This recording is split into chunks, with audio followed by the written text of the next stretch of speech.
welcome to the 77th episode of Rambling Weekly. We're going to talk about leaks and how much that affects things and spoilers and stuff like that. So, yeah, let's get into it.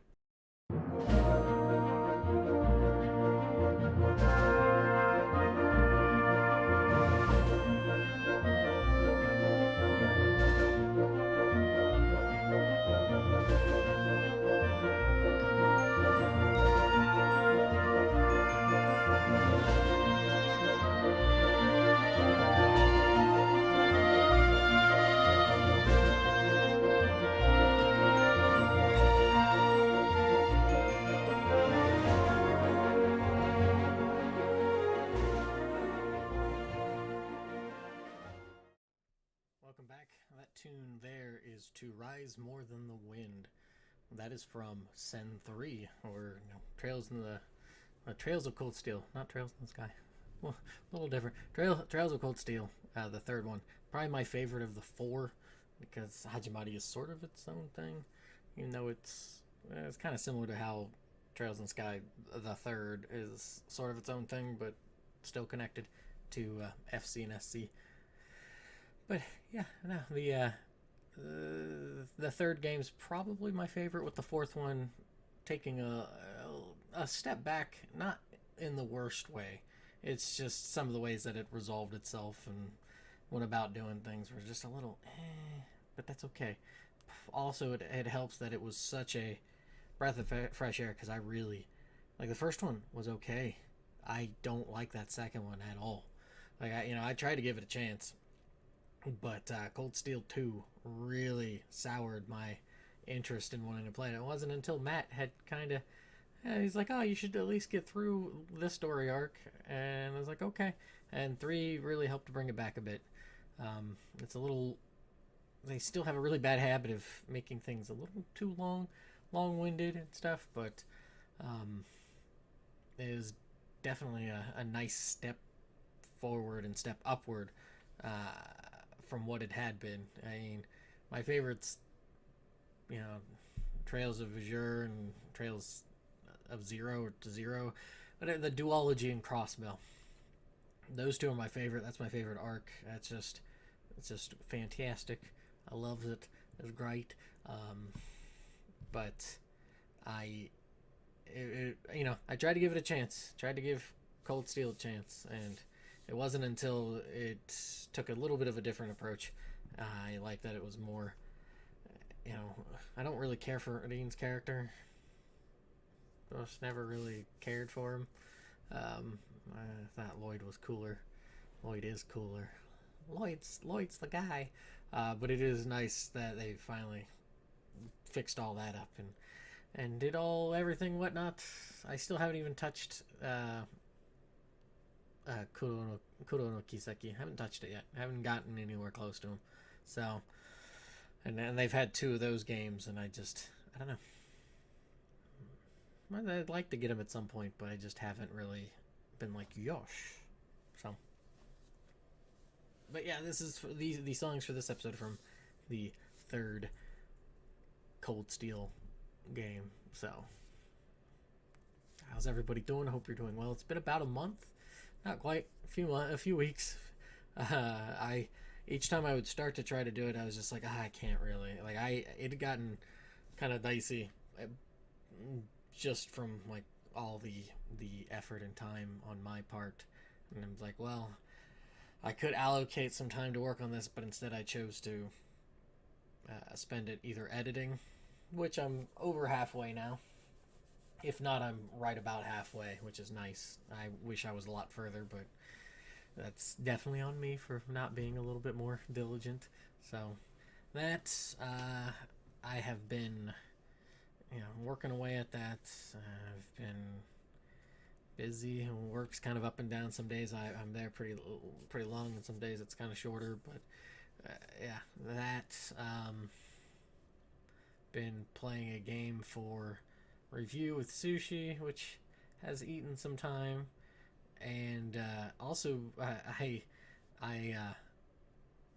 have a Discord channel that is, I'll try to remember to put a link in it for when this episode goes up. But I have a Discord channel, which is more under the Writhing Virtue name tag for the, I don't know, whatever, the handle that I was going with for a bit. The things you do. But I brought back the, what was a long time ago. So Anzi and I started off doing this when he challenged me to play through Suikoden 1 and 2, and I said, okay, I'll play through those two. You play through Secret of Mana. And so we did. And he was smart enough to be like, hey, let's expand this. And he did so by introducing it to, at the time, the Pete's Game Room Forum and stuff way back when, and made it the Gentleman's Challenge, or the Gents Challenge kind of thing. And so I imagine there are different variations of it that still go on nowadays. But on the forums, how about the Discord? The Discord, on the Discord, it's people of lordly caliber, to borrow from the the ridiculous subtitle from Ogre Battle, because why not? It's such a fantastic over-the-top thing. And I didn't want to just say, Gents Challenge, so. But we're doing that, and there's just only a few of us doing it, but it's, because there's only a few of us, we each picked one for the other, so there's just three of us. So I picked I picked out a game for Sushi and Slade. Slade picked out one for me and Sushi, and Sushi picked out one for me and Slade. And so the two that I was given were Resident Evil 0 and the original Deus Ex. So I've been playing through the original Deus Ex, and silly memes aside, I actually really like the game. It is very tough for me because it requires a little bit of know-how, and I don't want to disappoint the quartermaster by just going guns a-blazing, but it's been fun. So I am not exactly certain how far I'm into the game. I just know I am in Hong Kong. I'll say that. So, but I am enjoying it, and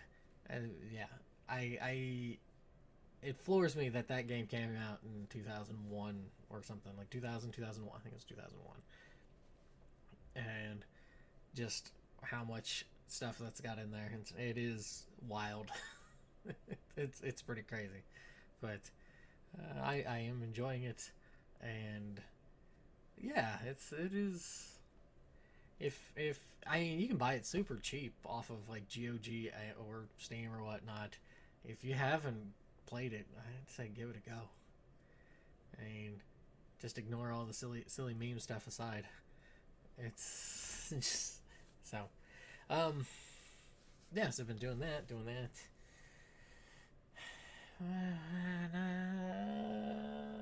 Not terribly much else. Like, I've been just super preoccupied and busy with crap.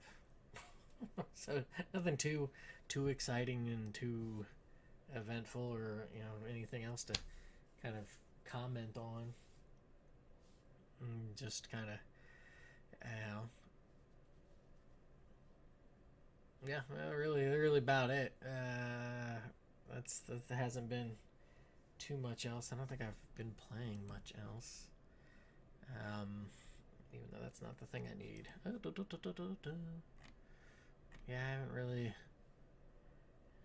really played much else of anything there of note.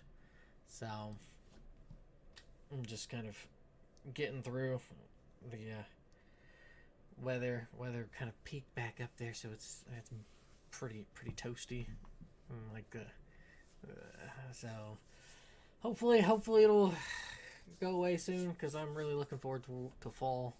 Not that I dislike summer, but fall and winter are definitely more my kind of temperature.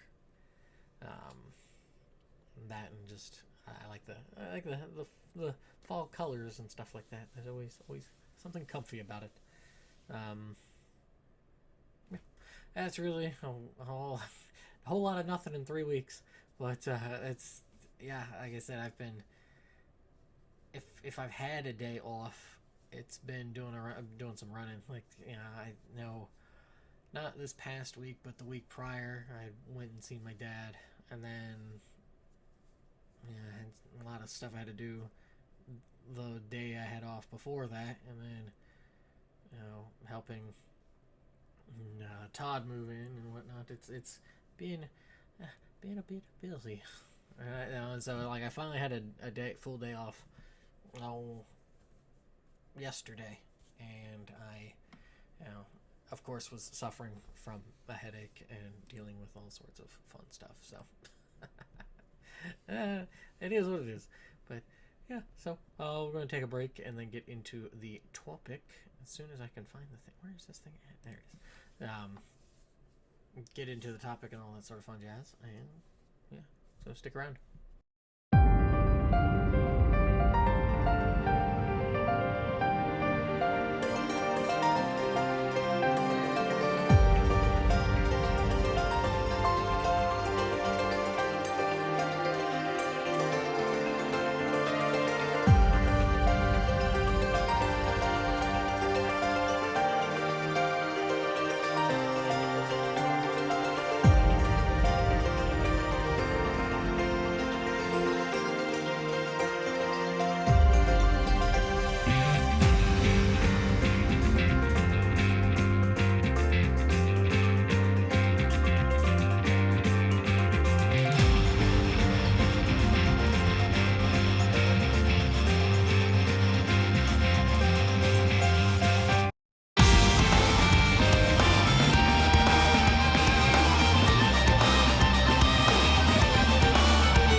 Welcome back. That tune there is Spiral of Erebus, which is I really like the buildup of that and how it slowly starts to add in the kind of guitar and stuff, and then there's that moment right before the minute mark where there's that pause, and then it gets into it. Great, great tune. The yeah, that's a good tune for a good game. Mm-hmm. Anyways, as I'm blinded by a white background. Oh my gracious. Okay. So wanted to talk about leaks and stuff and spoilers, because Starfield is coming out soon, and I mean, what's the other? Armored Core is also coming out in 4 days, but the Starfield one I wanted to bring up. I wanted to bring this up because there's a lot of spoilers going about that there's like one of the lead. I don't know if it was a lead writer. Let's say somebody who was working on the game had they give these out early to certain people so they can get the reviews in and stuff, and then of course some people are a little bit sneaky with how they rephrase things, and then companies will kind of latch onto that and be like, "Oh, this person said something along these lines." It's almost a way to get around the embargo.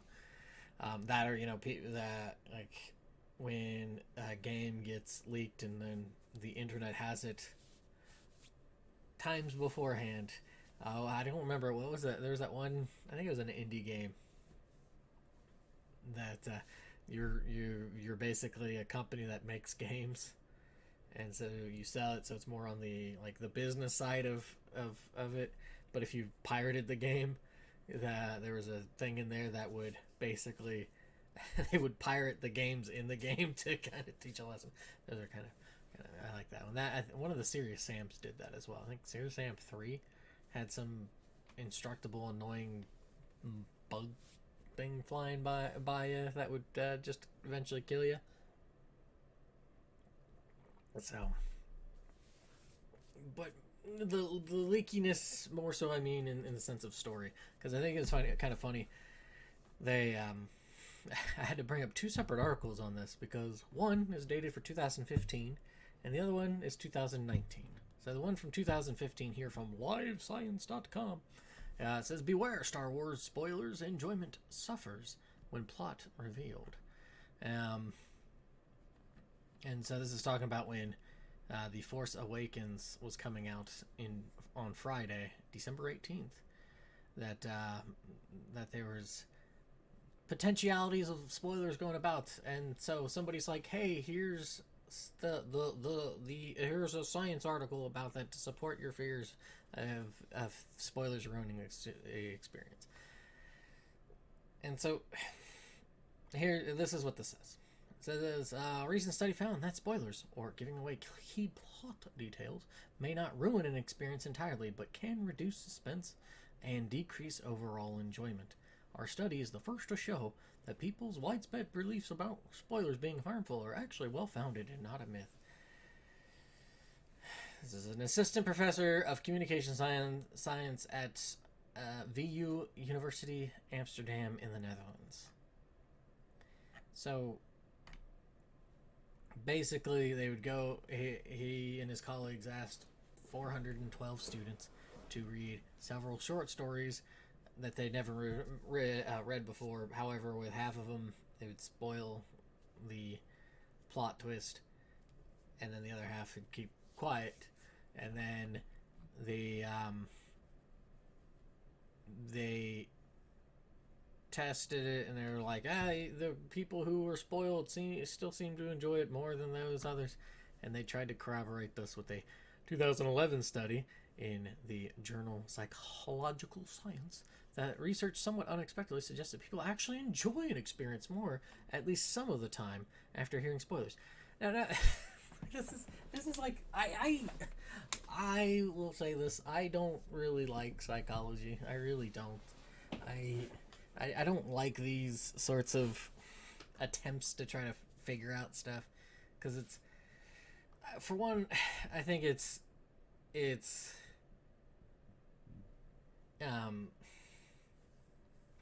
a lot of broad brush strokes. For this, it's like people who are reading a story, they're asked to read something. It's not that they're interested in it. You know, if it's something that you're anticipating, that you have interest in, you wanted to see, for it to then be spoiled, yeah. Or, like, if you know stuff, like some people, they're like, oh, I know this thing, so I don't have to focus on it whatsoever. I know it's coming. Excuse me, so I can pay attention to all the other side details and how that interconnects and interweaves itself into your brain. I don't know why I'm doing that, but whatever. So, but the 2015 article talking about a newer study versus this one from 2011. The newer study said that the spoiled were rated as less moving, less thought-provoking, and less successful at drawing the reader into a narrative world and providing an immersive experience. In fact, the effects of the story spoilers were consistently negative.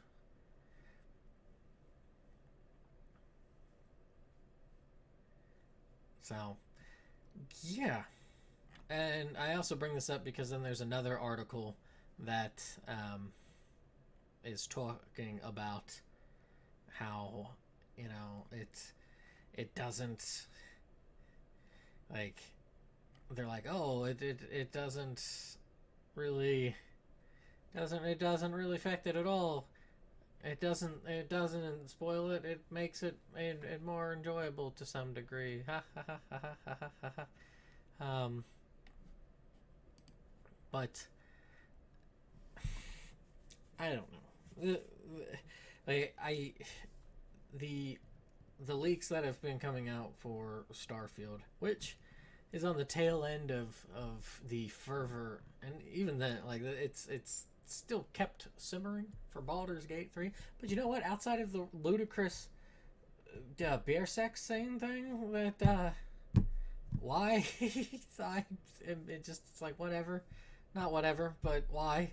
More importantly, um, the why there hasn't really been like much in the way of spoilers outside of things like that ridiculous thing.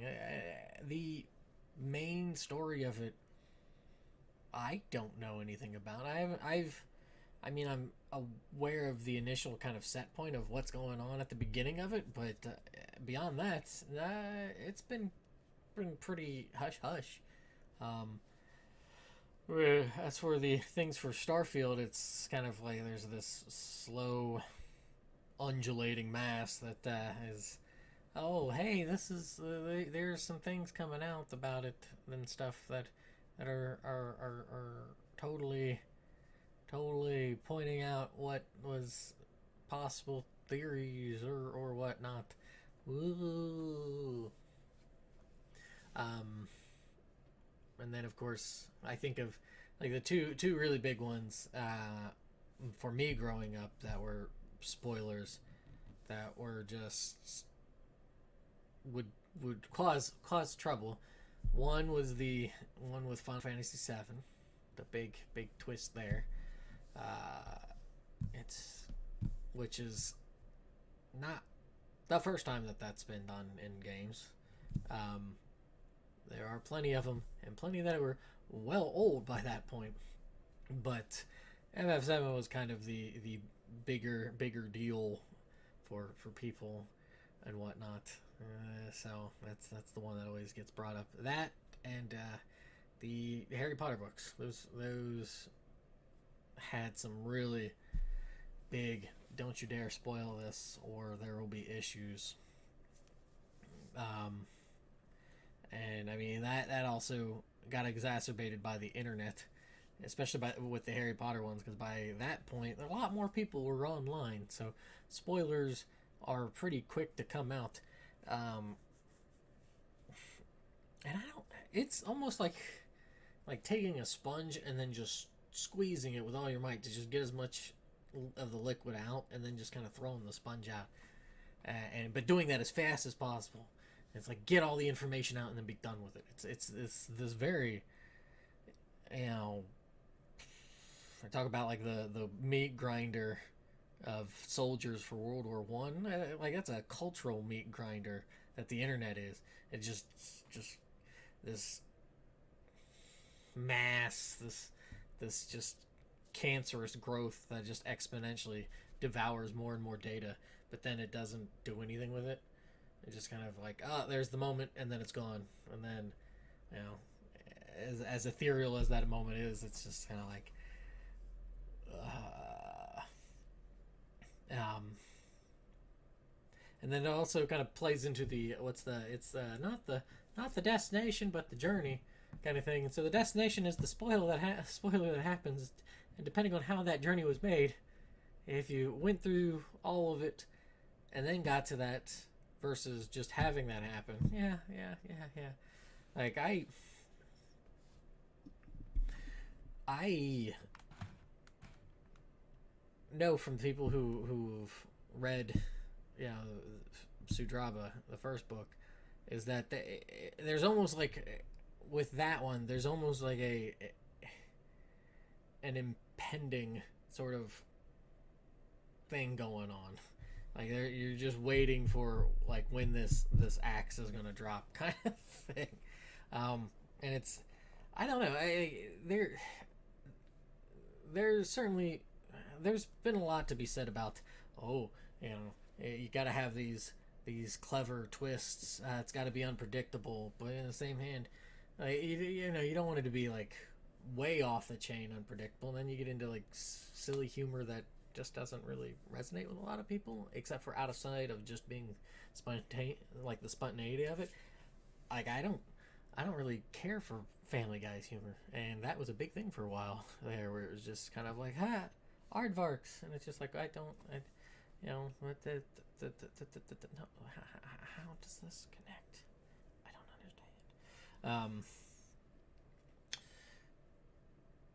understand. You know, it's just I guess that's where like the importance of a spoiler is kind of like, oh, this is a big deal, like, because then I,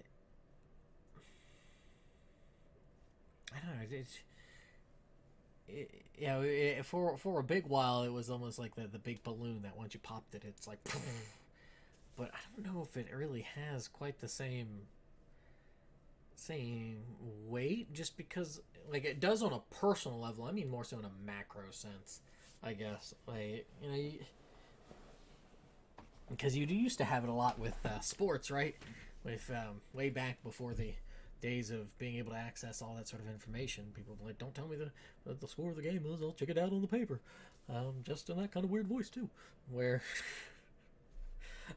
that's what they wanted to see it for themselves, kind of thing. Or at least, there's been plenty of goofy episodes of old sitcoms that would be like, "Oh, I've got the thing recorded. I want to watch it. Don't tell me the." I think that was a Seinfeld episode that was all about that. Um, yeah, and I don't know if that quite has it. You have that sort of with games to a degree, but it's only like certain games, and then we try to play this little footsie thing of sort of telling about things without trying to like tell the thing about it. Um, like I'm trying to think what would be a good. Yeah, like I was talking about with Trails of Cold Steel 3. There are certain aspects of that game that I'm like, I purposely didn't choose a couple of songs for the stop gaps because I didn't want to talk about them because I didn't want to have to detail certain things about it, because it's like if you do enjoy those games and you've only played up to two, well, there's kind of a lot going on, and I don't want to get into that. That's for you to discover there. But in the same hand, if there's something that like I know I'll never get to, I'll be like, hey, just spoil this for me, because I'm good. There's no way that I'm getting to this. I'll just be like, oh, okay, cool. That's neat. I know I've done that with a few things. I'm trying to think of what a couple of those are off the top of my head, and I can't remember. Somebody's bound to tell me and be like, oh yeah, but like I'd just be like, okay, I don't know. I have no clue. Yeah, I can't think of what. Obviously, it doesn't stick. If it doesn't stick in my head, then it means I was never truly spoiled until I remember playing whatever random game it is, and then all of a sudden I'm like,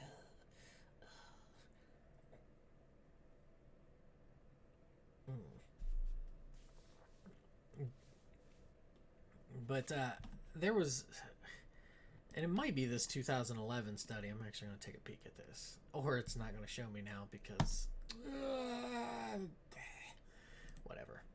whatever, fine. But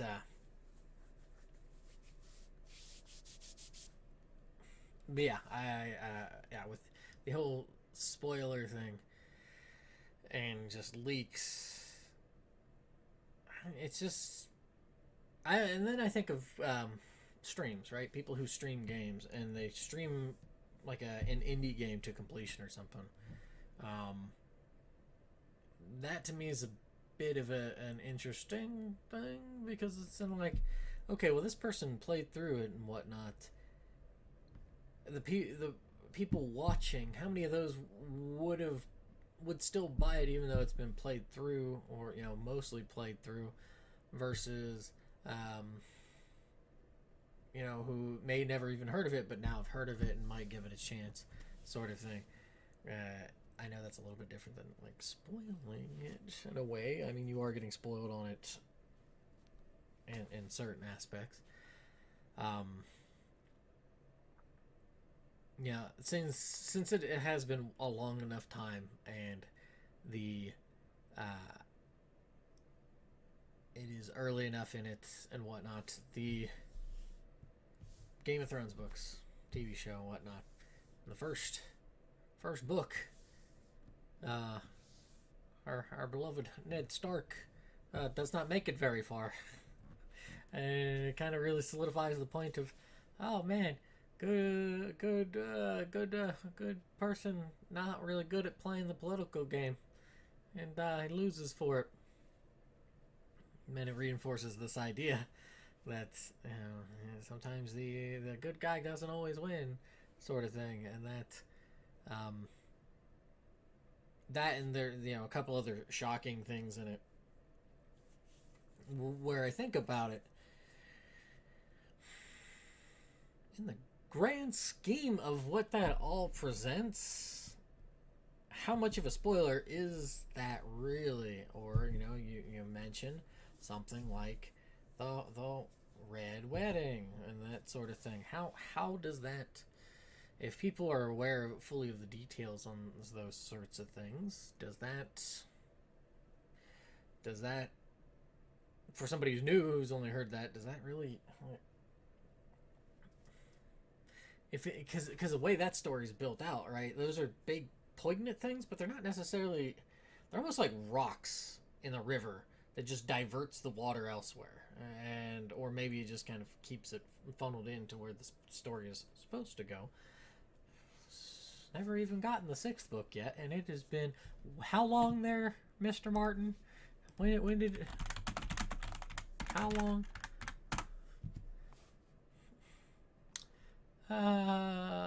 Let's see here. The winds of winter blow very coldly, because it has been 12 years since Dance of Dragons, which was the fifth book. So, and just last year he said he completed in October approximately 3/4 of the novel. With, oh boy, yeah. So,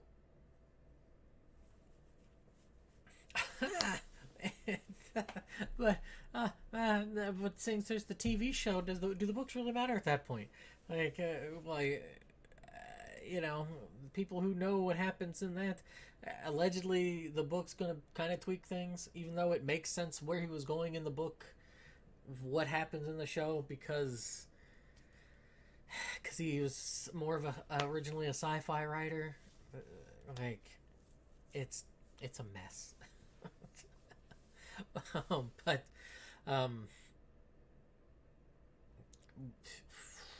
like that's just 12 years. Not like I have any room to talk. Like, I totally get taking forever to get things done. Looking at you, book.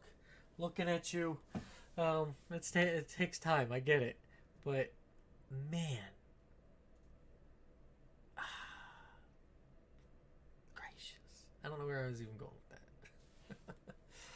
Oh, because how it, like the plot points of something happening that are kind of a little bit more, they're not really, they're events, but I don't know how much of them really matter in the grand scheme of things, right?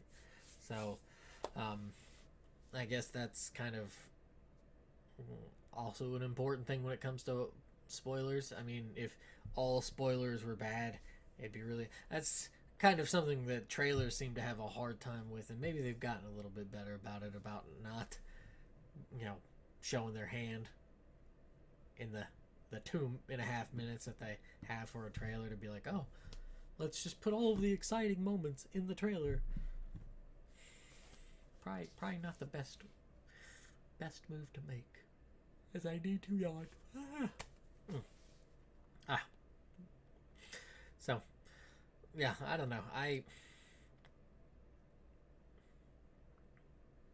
get it. I totally get it. But in the same hand, I also then think of things like Redwall and the Redwall series and those books. And it's like, you kind of already know the ebb and flow of what they are. You just don't maybe know certain specific details. So, does that take away enjoyment because it's like I already kind of really know where this is going, but I don't know the full details of it or what. So it's tricky.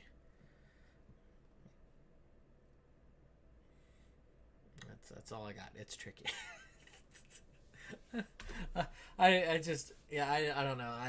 People are really getting concerned with some of these things for like Starfield's information that's coming out. I mean that's or yeah, Armored Core hasn't had much of anything. And I don't know if anybody really cares too much about it. They're just like, oh, it's shiny robots. Yeah, please, let's do the mech dance. Let's do the mechio. Bum, bum, bum, bum, bum, bum. Yeah, no, it is. There really hasn't been much. Now I think about it, other than oh yeah, it comes out in 4 days. Have fun, or by the time this comes out, it's already out. I hope you're having fun with it. So, yeah, I don't know. I personally definitely know for myself that I don't like it.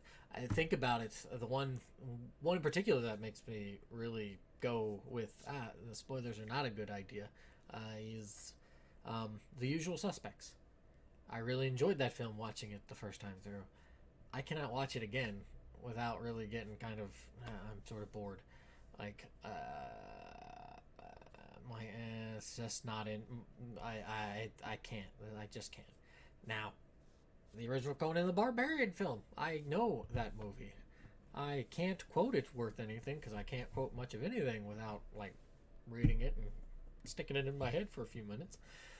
But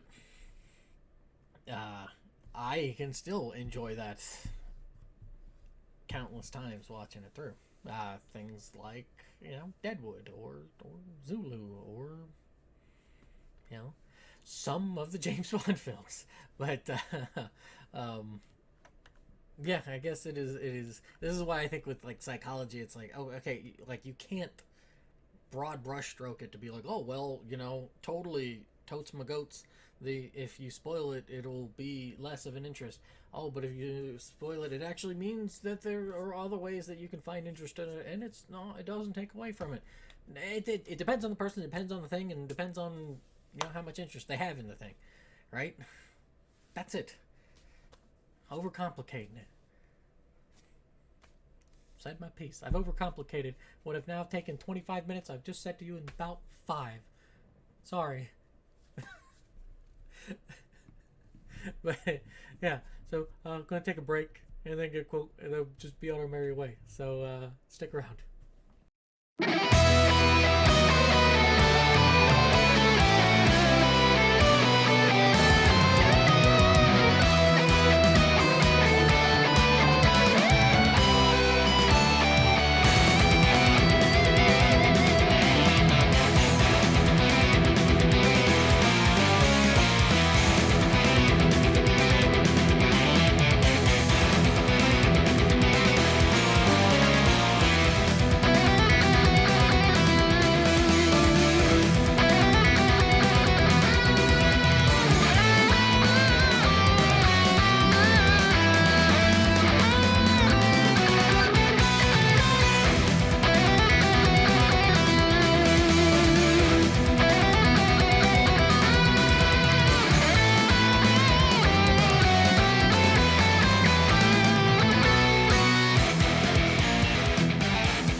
Welcome back. That tune there is. Now I'm trying to remember. Did I? I hope I did. I don't remember if I did or not. That tune there. Oh boy. Is Proud Grudge. I've got my list over here. I'm trying to remember if I mentioned. I think I did Spiral Variabus for the previous one. I don't know. My brain. It's sometimes not here. Anyways, yeah. So Proud Grudge, good boss theme there, and I think it's a boss theme. It's been a while since I've played it. What 2000? Whenever the game came, when did that come out? Trails of Cold Steel 3. Give me the Japanese release date. It originally came out, in 2017. So it has been 6 years since I've played it. Been a hot minute. So, yeah, okay, alright. So the quote I have today is from Sophocles, Oedipus Rex.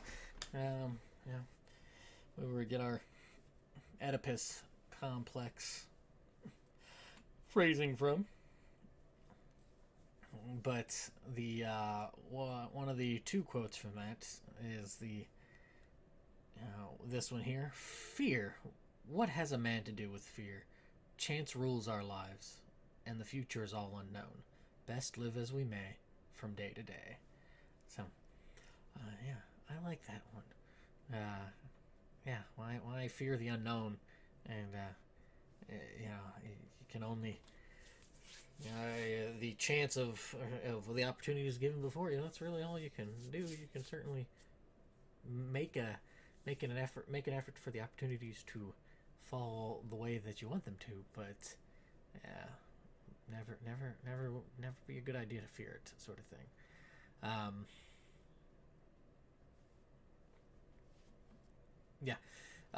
To spoil something about a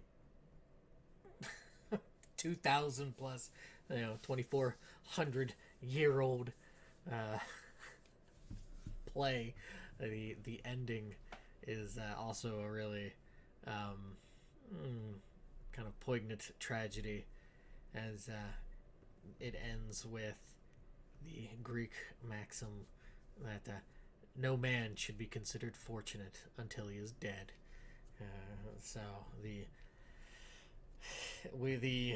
edgy boy phrasing and whatnot certainly sits at a very odd juxtaposition to a lot of the comforts of modern world and whatnot. But I think that's a very, very strong thing as well. Line, because of how a lot of people seem to suffer instead of just live.